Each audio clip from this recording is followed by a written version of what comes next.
Hello student, welcome in your online video lecture. In last video lecture, we have learned about the formation of the earth. Today we are learn a second point, beginning of life on the earth. Among these planets, the earth is the only planet where life is known to exist. कल के video में हमने formation of the earth इसके बारे में देखा, यानी पृथ्वी की उत्पत्ति कैसे हुई इसके बारे में हमने देखा था। आज हम पृथ्वी पर सजीवों की उत्पत्ति कैसे हुई, यानी जीव ये कैसे उत्पन्न हुए इसके बारे में देखेंगे। लास्ट वीडियोज़ में हमने देखा था कि पृथ्वी की उत्पत्ति कैसे हुई थी। आज से लगभग 4.5 अरब साल पहले एक अतितप्त गैस और उसमें धूलिकण मिलकर अंतरिक्ष में एक बादल का बहुत ही बड़ा पट्टा निर्माण हुआ, और वो पट्टा वेगवान और गोलाकार होने के वजह से उसे कई भागों में विभाजित किया गया, और इस प्रकार सन एंड अदर प्लैनेट्स का निर्माण हुआ। अदर प्लैनेट्स जैसे Mercury, Venus, Earth, Mars, Jupiter, Saturn, Uranus and Neptune, ये सारे प्लैनेट्स का निर्माण हुआ। लेकिन इन सभी प्लैनेट्स में सिर्फ अर्थ यानी हमारे पृथ्वी पर ही सजीव पाए जाते हैं। After the formation of the earth, it took about 80 crore years for its surface to cool down and for water bodies to be formed on it. पृथ्वी की उत्पत्ति होने के बाद क्या हुआ, उसका जो पृष्ठभाग यानी सरफेस, उसे ठंडा होने के लिए लगभग 80 करोड़ वर्ष इतना समय लगा, यानी लगभग 80 करोड़ वर्ष का समय उसके सरफेस को ठंडा होने के लिए लगा था, और फिर बाद में धीरे धीरे उस पर जलाशय का निर्माण हुआ। It is believe that various kinds of unicellular organisms are living things first appear in water, they are known as protozoa. और ऐसा माना जाता है कि इन जलाशय के कारण ही सबसे पहले अनेक प्रकार के एक कोशीय सजीव यानी यूनिसेल्युलर ऑर्गेनिजम्स निर्माण हुए। यूनिसेल्युलर ऑर्गेनिज्म मतलब क्या होता है? Unicellular organisms are composed of single cell. The single cell constitutes the structure and entire function of the organisms. यानी एक कोशीय जीव यानी जो एक सेल से बने होते हैं, और वही एक सेल पूरे उस ऑर्गेनिजम्स की संरचना और उसके संपूर्ण कार्यों पर नियंत्रण करता है।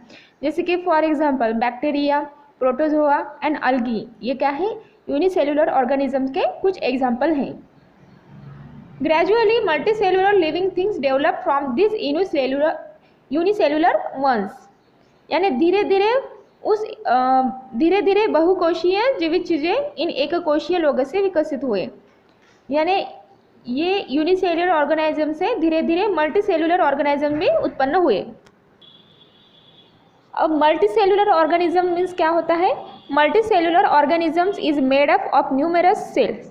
हमने देखा था कि unicellular organism are compose of one single cell, लेकिन मल्टी सेल्युलर मीन्स बहुत सारे सेल से निर्माण यानी बहुकोशीय जो कि कई कोशिकाओं से बना होता है।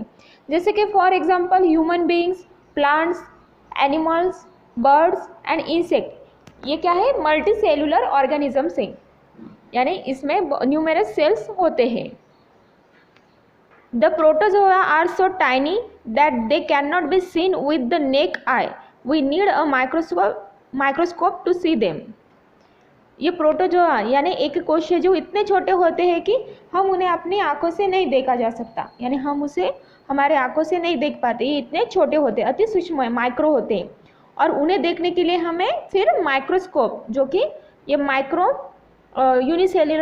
सेल्युलर ऑर्गेनिज्म को देखने का एक यंत्र है, माइक्रोस्कोप। इसके ज़रिए हम अति सूक्ष्म जीवों को भी देखा जा सकता है।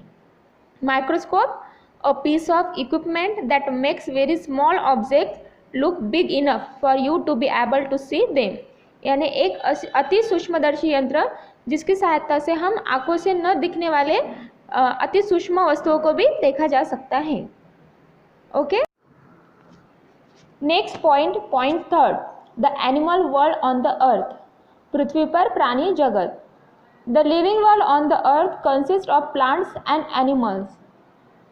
पृथ्वी पर पाए जाने वाले सजीव जगत में प्राणी और वनस्पति का भी समावेश होता है।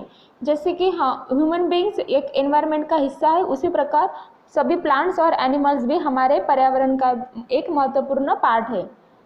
Here we shall take into account the animal world. अब यहाँ पे हम एक प्राणी जगत के बारे में देखेंगे कि कैसे वो हमारे लिए और हमारे पर्यावरण के लिए महत्वपूर्ण है। The following are some of the main characteristic of animals. नीचे कुछ प्राणियों की विशेषताएं बताई गई है, जिनमें से फर्स्ट है एनिमल्स ब्रीथ, यानी प्राणी श्वसन करते हैं। जैसे मानव जाति को जीवंत रहने के लिए श्वसन क्रिया जरूरी होती है, उसी प्रकार सभी प्राणी श्वसन करते हैं, यानी अगर वो सांस ना ले तो वो जीवित नहीं रह पाएंगे, यानी उनके लिए भी श्वसन क्रिया जरूरी होती है। Second point, animals move in order to get food और फॉर अदर पर्पसेस। जैसे मनुष्य जाति अपना भोजन प्राप्त करने के लिए हलचल करता है, यानी हमेशा भोजन प्राप्त करने की कोशिश करता है, उसके लिए जो भी प्रयत्न वगैरह करता है, उसी प्रकार सभी प्राणी अन्न प्राप्त करने के लिए सभी गतिविधियाँ यानी हलचल करते हैं, यानी अपना भोजन प्राप्त करने की वो हमेशा कोशिश करते हैं। जैसे शिकार करने हो या जो भी कुछ, वो अपना भोजन खुद ही प्राप्त करते हैं। Animals of some species lay eggs and their young ones are born out of eggs.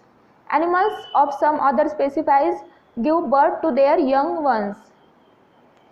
यानी कुछ प्राणियों की प्रजाति अंडे देती है और उनके जो बच्चे उन अंडों में से बाहर आते हैं, और कुछ प्रजातियों के प्राणी शिशु को जन्म देते हैं, यानी इस प्रकार उनका जन्म होता है। इस लेसन में हमने सबसे पहले फॉर्मेशन ऑफ द अर्थ यानी पृथ्वी की उत्पत्ति देखी, फिर बाद में हमने beginning of life on the earth, सजीवों की उत्पत्ति कैसे हुई फिर ये देखा, और फिर the animal world on the earth, पृथ्वी पर प्राणी जगत कैसा है इसके बारे में इस लेसन में देखा है। ओके।